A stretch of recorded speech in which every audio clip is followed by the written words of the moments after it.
বন্ধুগণ, এখন দৃশ্যটা যেটা দেখা যাচ্ছে, যে দৃশ্যটা দেখা যাইতেছে এটা হচ্ছে নীরমহলের দৃশ্য। আমরা ঠিক সামনে দিয়ে যে রাস্তাটা গেছে এটা দিয়ে যাইতেছি।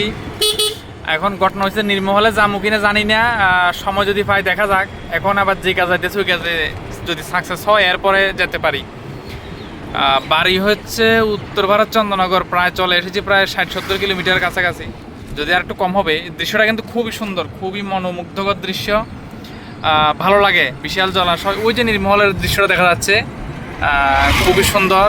জলের মাঝে দাঁড়িয়ে আছে রাজাদের একটা ঐতিহ্য।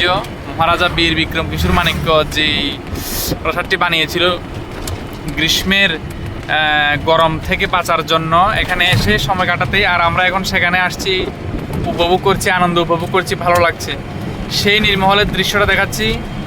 আর এটা হচ্ছে সেই রাস্তা, যে রাস্তা দিয়ে আমরা এখন সামনের দিকে যাচ্ছি।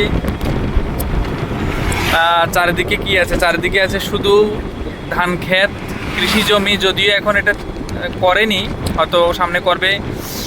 সবজি ক্ষেত রয়েছে সামনে।